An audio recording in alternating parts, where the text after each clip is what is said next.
Hello, today I just wanted to walk you through my personal stats tracker app I made.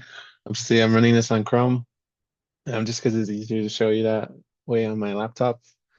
But you can imagine this is what it would look like in the app, just not like over long because it's built for an app. Um, just enter in field goals made, 3 and 7. You can enter in whatever you want. And then calculate shooting percentage, and I'll show you a percentage if you did something like 7 and then but then you for some reason entered in 0. Just go back down to 0. Um, Nice thing about Flutter is that while you're building your app, you can change stuff and then just press R in the terminal. Um, I can just change the color real quick on the top bar and press R in the terminal, and I'll do a hot restart and you see it built. Can also do one more thing. Um, Presented, and then I can press R again. See, it didn't lose that percentage. Take it back to color.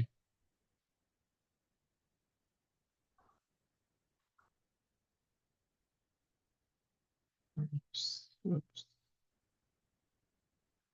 Okay, here we go. All right, now let me show you my code.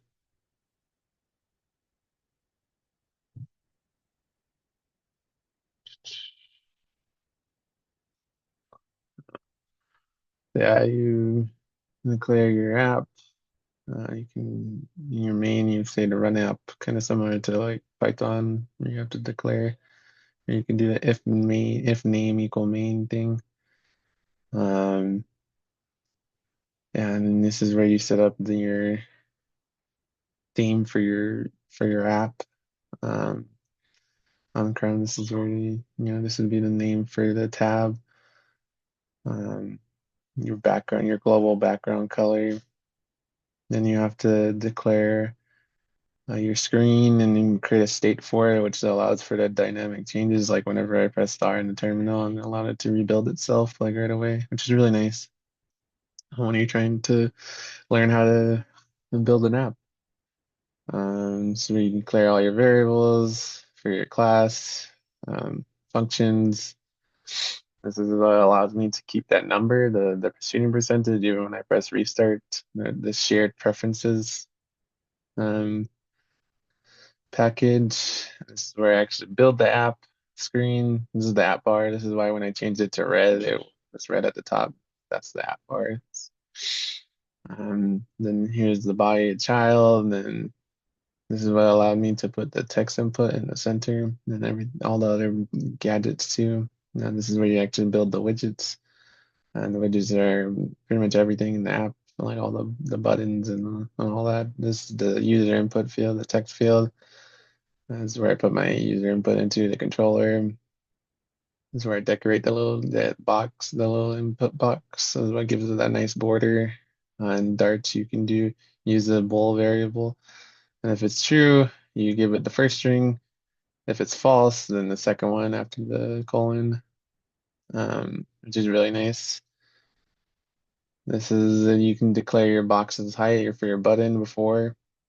Um, and made my elevate buttons.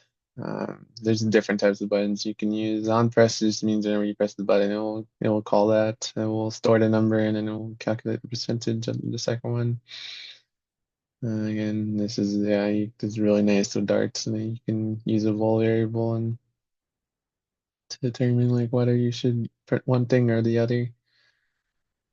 You can change the text style, and I really like this about Dart that it also tells you like which one each one is at the end. That way you don't have to go back up and try to figure out which parentheses or squiggly line matches up with which. Yeah, and Over here, this is my Flutter project, actual Flutter project folder. This is all from Android Studio. This is just my folder for the project for Android Studio, but then I made my Flutter project. It has folders for pretty much everything, which is really nice. Yeah, that is pretty much it. Thank you for watching.